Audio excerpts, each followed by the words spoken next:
It is. And, if you look at F-22s and F-15s, the F-22 is quite a bit more expensive than this. It's in the, well, we have those exact numbers in another slide, but it's in the $30,000 to $40,000 an hour range. F-15s have dropped in cost per flight Okay. hour to around 18,000. So this So is cheaper than an F-15. this is cheaper than an F-15, and a lot of that has to do with Wow. engine parts count, avionics systems are a big part, and airframe maintainability, the reliability of components. And when you compare it to, say, an F-22, that uses a different approach to stealth and low observability Yeah. that is very maintenance oriented. And there's a lot of The coatings the and coatings and all that, and it's really not suitable for, one, naval operations, and two, yeah. for maintainability. So this is more of a carefree maintenance system on observability, and so we're pleased about that. So you want to drive that cost down as much as you can. Of course, how you maintain it has a lot to do with your military structure. So really, when we quote these numbers, they're not exactly hard numbers, they're relative numbers. So just Yeah. like you'll get an exact number of, say, $18,210 for a F-15, Yeah. it's probably never that number. But it just gives you this relative idea of this airplane's cheaper to maintain than the other one.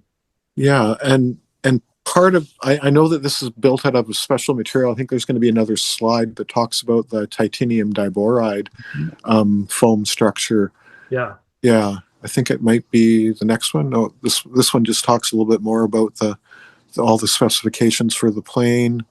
Yeah, here it is right here. You can maybe Yeah. talk a bit more about that, because I think the first time I saw this was it was a release right a day before we did a show together, and I brought it up or whatever, and it was from DARPA.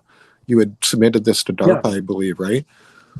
Yeah, so this has been something we've been focused on for a long time, since really 2012. With that's when we made our big changeover. Okay.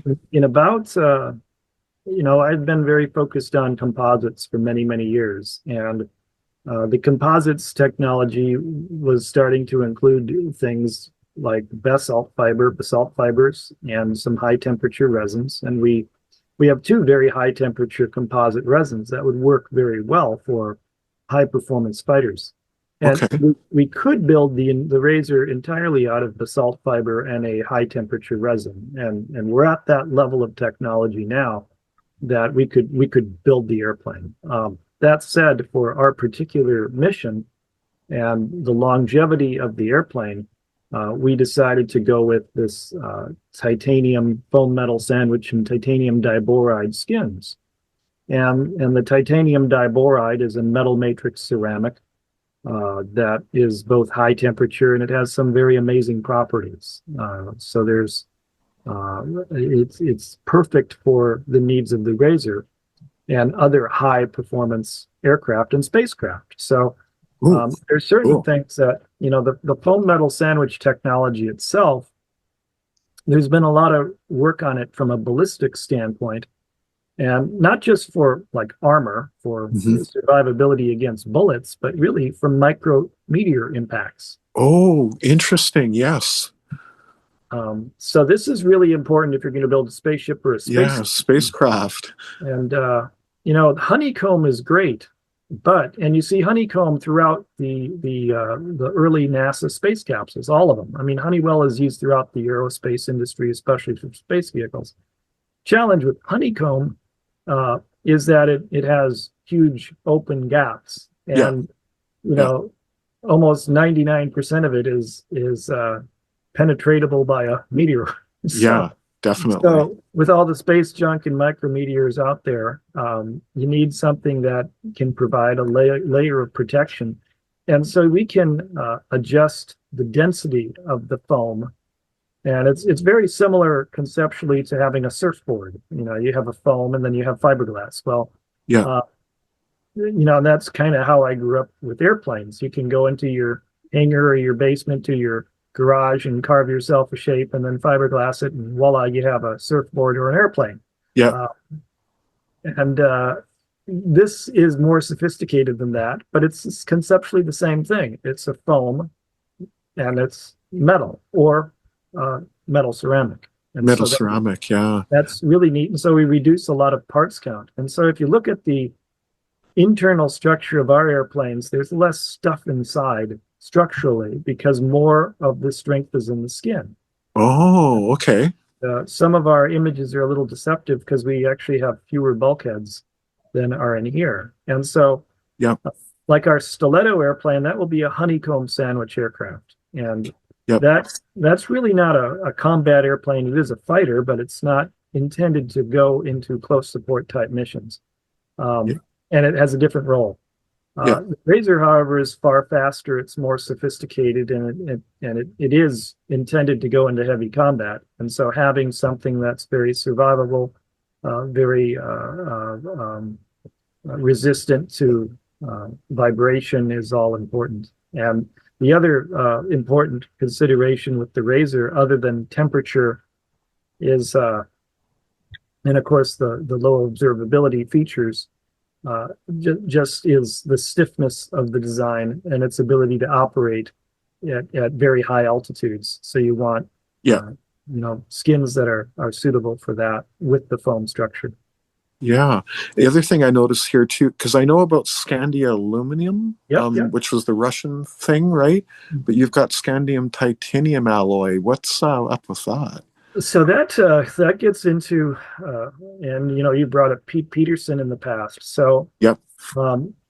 We covered, I think, in past interviews, the discussion about Asher's technology and the proliferation of Scandium technology into the United States from Ukraine that began in the 1990s.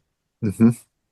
And so we brought that technology over through a company that was both an Air Force and CIA and private sector initiative. Well, that was in concert with a Institute for Materials Science in Ukraine, Kiev. Oh, okay. And I had gone back to Kiev in 2017 and met with them a second time for myself personally. Yeah. And we concentrated upon where they were at. And since then, since the 90s, they had focused on scandium titanium alloys, and they're very excited about that. And so that's something that we've been able to incorporate into our design and development. And we have an office in Ukraine. It's more of a technology office. We have some relationships with their engineering departments and all that. Yeah, I knew about that actually. Yep. So that's where a lot of that came from. And so we were pushing for kind of a material science deal because there's two major sites to produce scandium in Ukraine.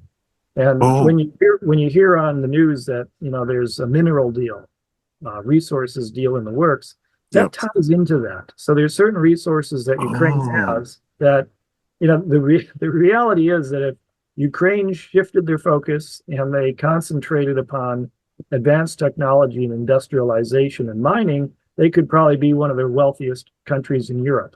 Yeah. So they go from being extremely not wealthy to one of the dominant players. Yeah. And that's just reality. And they have the resources to do that. Of course, we may have the resources to do that in Wisconsin too. So I don't know, so it's kind of fun. And since talking to the Ukrainians, there's been more and more sites in America that have found to have scandium. There's even scandium in the hills of the Nevada test range. So no way. Wow. Yeah, so we could just do a lot of this domestically. But yeah, so scandium, titanium, scandium, aluminum, lithium, titanium diboride, those more advanced alloys are very critical. And those don't touch on the super alloys. Those are just pretty straightforward, relatively speaking, approaches to new alloys that give you better performance in terms of strength and structural. That's interesting. I took metallurgy when I took engineering. What can you talk a little more about a super alloy or give us an example of that? That's fascinating to me. Well, like Inconel is a super alloy. Okay. Yeah, We yeah. have, we have different super alloys in aerospace, past Hmm. promoters, and that are go beyond your traditional, say, titanium alloys or your Yeah. aluminum aircraft alloys. And so these are the cobalt, chromium, nickel alloys. We have our own line of alloys that we've been really tinkering with since the early 2000s and Oh, late wow. 90s. That, and this gets into what is a Beskar metal, Yeah, I so. was just about to say that. So Beskar armor. a Or, Beskar metal has, three elements in it that you usually don't find in aircraft alloys, and okay. or high strength to weight ratio.